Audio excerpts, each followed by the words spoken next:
close.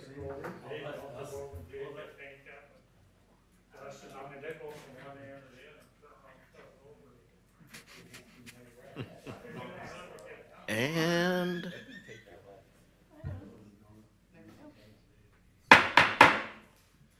good evening. I'd like to welcome everyone to the East Dubuque City Council meeting. It is Monday, July 20th. I ask that you please turn your cell phones off during the meeting and please be quiet during discussions. Please stand for the Pledge of Allegiance. Pledge allegiance to the flag of the United States of America and to the republic for which it stands, one nation, under God, indivisible, with liberty and justice for all.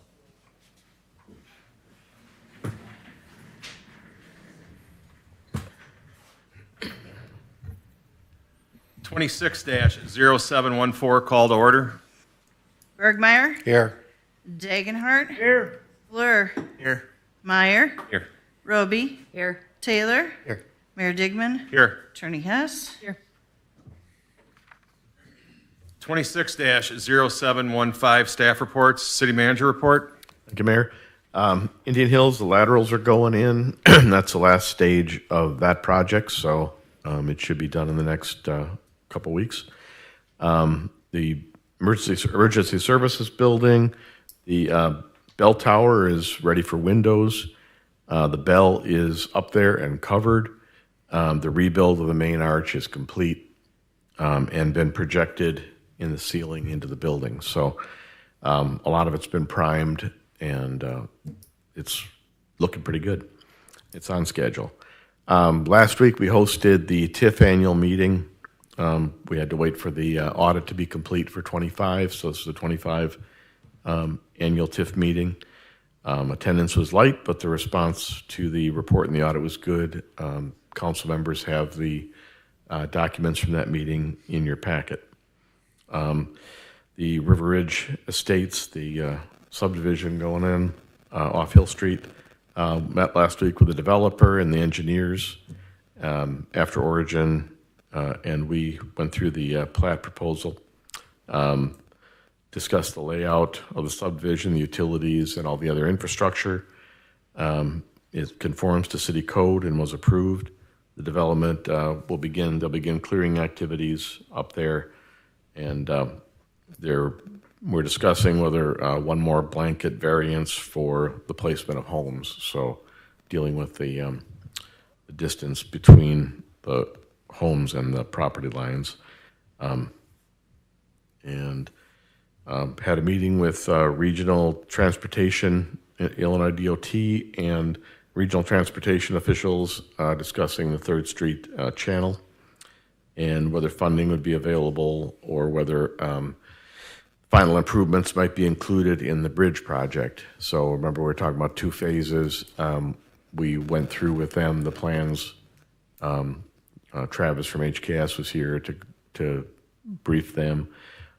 We then went down and looked at it. After the meeting with us, the DOT people walked Highway 35. We showed them my videos of the flooding from 24 and the pictures, which are on the desk, of the flood in 2011. On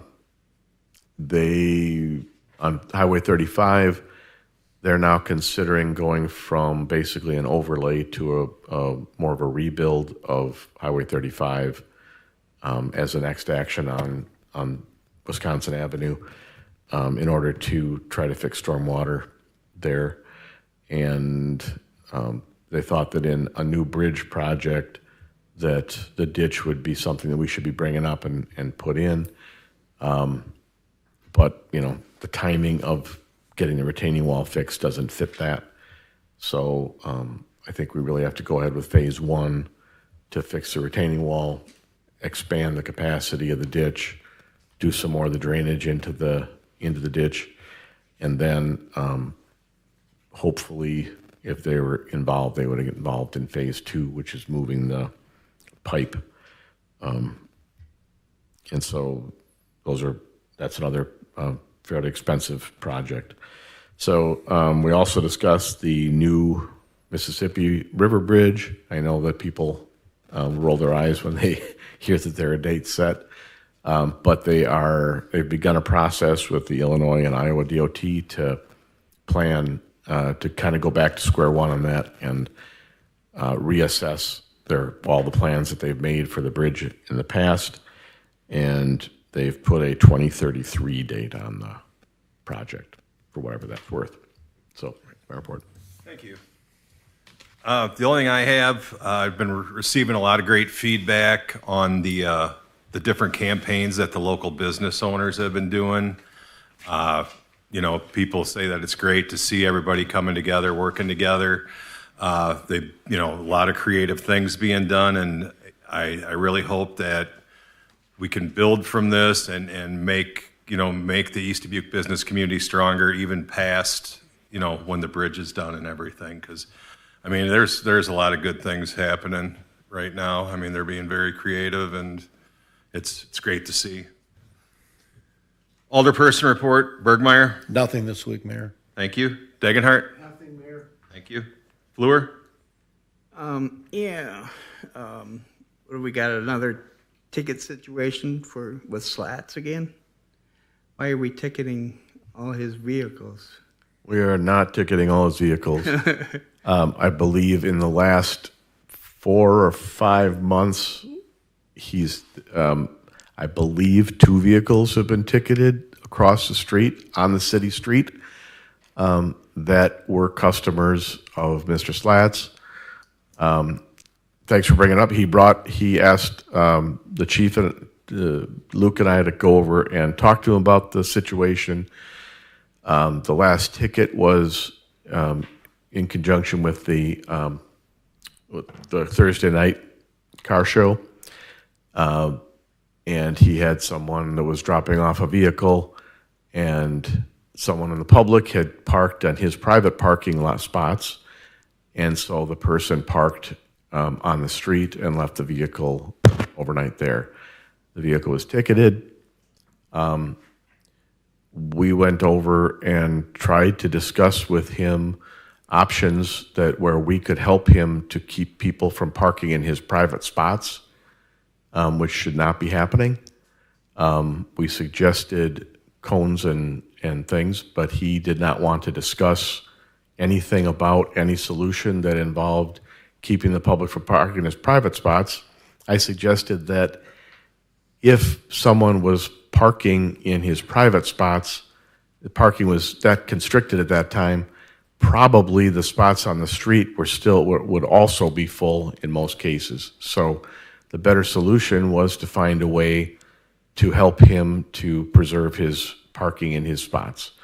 We had the same conversation we had at City Council.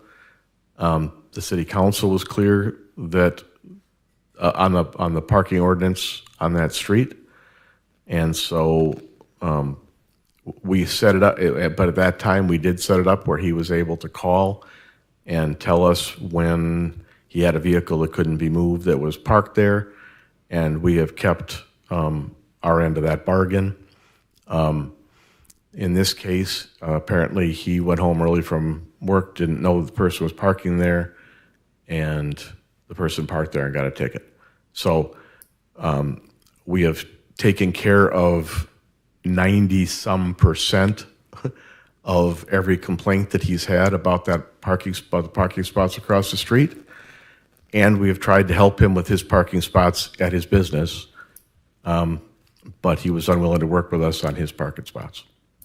Can he park in front of his doors? Sideways? It's his, yeah. And people do park. He does allow people to park there, and he could park. Okay. He could have people park there. We would not have anything to say about someone parking with his permission in his spots. Mm-hmm. And he's got spots around the other side of the building, and those are the ones that he said people had parked in to go to the Thursday night event. So, we've been trying. Okay. Yeah, I actually working with them then? Or? Yeah, I followed up also with them, and we made things right on the ticket and stuff. So. Oh, okay. So we said we'd like to help you try to, find a way to protect your spots for your customers, and he said he didn't want to talk about that. He wanted to talk about the parking across the street. So And there's a black van on Dip Street there with the tires blocked. We know anything on that? I It's don't. been sitting there for, I don't know, Ever. a long time. Was up on blocks for a long time. Now it's got a rock behind the passenger side back wheel. That's considered street storage as far as I'm concerned. I mean, that's gotta be a danger if it doesn't have brakes to keep it in place. And somebody knocks that rock out of there and I'll ask about it. I'm just curious. I see it all the time because that's the way I go to work. Okay. And I've seen it there for quite a long time. Okay. Anything else? It should do it. All right, thank you. Meyer? I don't have anything tonight. Thank you. Roby? Two things. Bob, on your manager's report, did they have funds available for the Third Street ditch for the reconstruction? No. No? No, we would have to work it into their planning process for the new bridge. Okay. Okay, yeah, Okay. we're on our own. And then have we talked at all about the sidewalk on Montgomery Avenue? We were talking before I left about lifting that sidewalk. Have we looked into that or? We did, and it is a candidate for being raised. I think you had asked us to hold off at that time, so we can, Are we gonna have engineers look, the thing I wanted to hold off until we could get engineers to look at those intakes to make sure they're not leaking. Because if they're leaking, according to what the guy said, that could lift the streets. If that inundates underneath where he lifts, then the guarantee on the lifting isn't viable anymore. yeah, I think, Tony, you took a look at that on those intakes. Yeah, I correct? can have them come back and, or get someone there to look at the intakes, see if they're getting holes in them. Because the edges and everything are busted off of most of those intakes. We should do something with that too. The metal's all rotted off of them but there's a lot of people that walk that hill and someone's gonna get hurt when they fall. I've seen two people fall So you already. get paid for that sidewalk, or Technically, get a hold of the business, or the owners of the property? technically per code, all of them are the responsibility of the property owners. So we try to be reasonable with, places, especially, that's a place where it's a more excessive, a little more stressed sidewalk, and so we try to be reasonable, but it does come down to it is the responsibility of the property owners by code. Right. But isn't there a way we could fix it and charge them for it or send them out a Well- letter and say, hey, this is what it's gonna cost. This will be your responsibility. The city will do this part of it or whatever. Yeah, I think the code tells us we can instruct people if they have to fix their sidewalks. But that's why we did the foam Right. thing, because Was that's cheap. kind of a way of us helping them with a major expense. So, That's all I have. Okay, thank you. Taylor? Nothing tonight. Thank you. City Attorney Hess? Nothing to report, Mayor. Thank you. Public Works Director Van Ostren? Nothing. Thank you. Fire Chief Heim? Nothing tonight. Thank you. 26-0716, speakers from the floor. We have none noted this evening. 26-0717, consent agenda. Still moved. Roll call. Bergmeyer. Aye. Dagenhart. Aye. Fleur. Aye. Meyer. Aye. Roby. Aye. Taylor. Aye. New business, 26-0719. 18, discussion and possible action to approve a resolution to accept Attorney Sue Hess as city attorney from July 20th, 2026 till July 19th, 2027. So this would be the same terms that we have, and we have managed to find work for a city attorney in the past year. Any questions? Okay. I'll second. Roll call. Dagenhart. Fleur. Aye. Meyer. Roby. Aye. Taylor. Aye. Bergmeyer. Aye.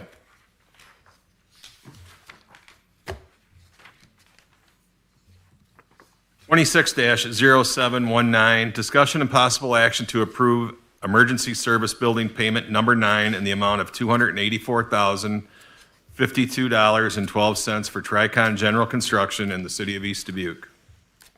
So it's just the latest payment. It's gone through the process of accounting and inspection with Origin, and I'd recommend approval.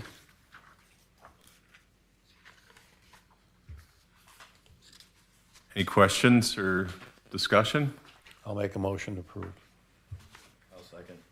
Roll call? Fleur. Aye. Meyer. Roby. Aye. Taylor. Aye. Bergmeyer. Aye. Dagenhart.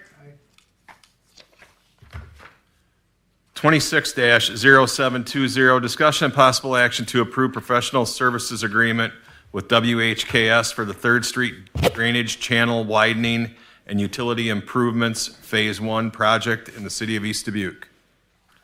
So this is probably one of the most involved projects that we've had since I've been around here, because it involves, as the mayor said, moving utilities, as well as, so water system improvements, sanitary system is impacted. Things cross the utilities cross the bridge. The bridge has to be replaced regardless. We have to replace the bridge. The retaining wall, regardless of anything else we do, the retaining wall needs to be replaced. And the slope and things like that make this a very challenging place to work.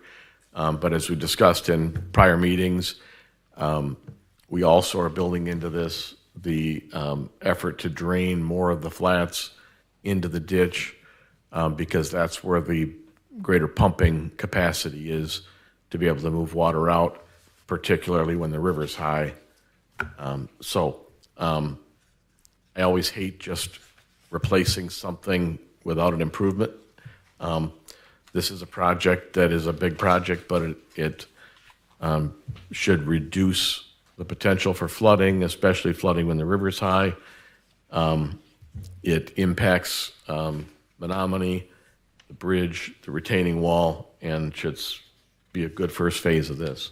So Travis has done a lot of work for us on figuring out whether this is what a viable option is here, and the best way to go about using our limited resources in this project.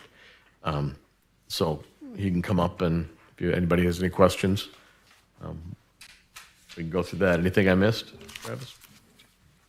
You covered most of it. We are also, in our agreement, we are planning to design the water main from DeSoto to Menominee and make that other connection in a new alignment where there wasn't previously that looping. So that was an additional benefit to since we're in that street anyways, we might as well do that water main connection, which was planned for and stubbed for when they did the DeSoto improvements a year or two ago. So this accomplishes looping this. We're adding the loop. We'll probably also run a new water line through the channel, because currently that is undersized, and we'll get that through the channel while we do the bridge. So we'll replace that piece as well in addition to the loop. We're adding the storm sewer that you mentioned, and we're doing phase 1 of the channel widening to increase the capacity along with the bridge replacement itself. So to remind folks, when the bridge inspector came through this past year, he said the good news was that the bridge would last longer than the retaining wall, but the bad news was the retaining wall only had 2 or 3 years left in it. And when the DOT people looked, I think the engineers that they had were in agreement. We've got sinkholes developing and general subsidence going on 3rd Street.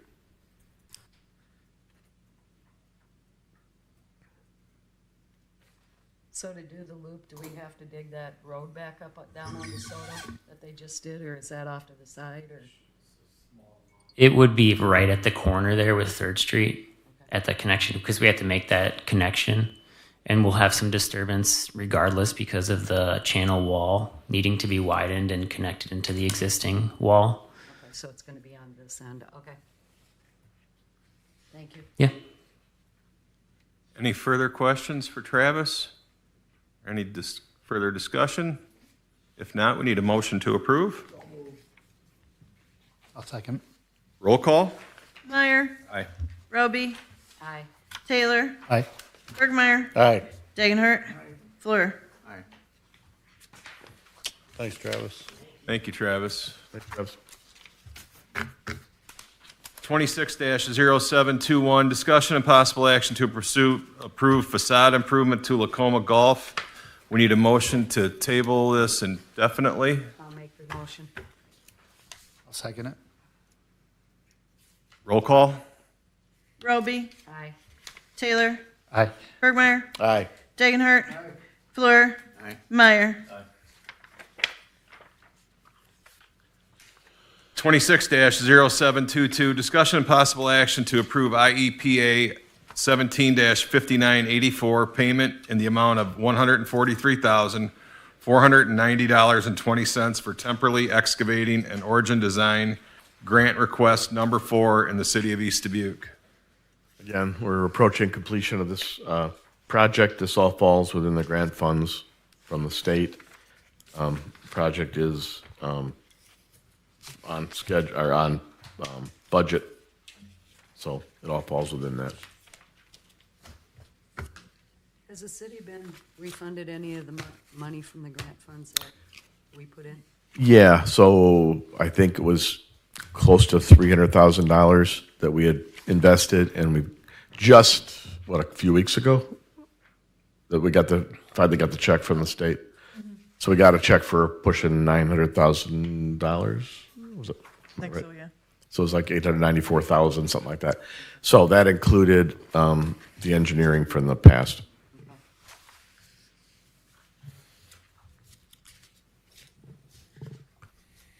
Any questions or discussion?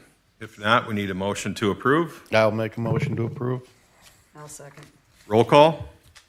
Taylor, Aye. Bergmeyer, Aye. Dagenhart, Aye. Fleur, Aye. Meyer, Roby. Aye. All right, there will be no executive session tonight. So 26-0725, motion to adjourn. I'll second. Roll call. Bergmeyer, Aye. Dagenhart, Fleur, Aye. Meyer, Roby, Taylor. Aye. We are adjourned.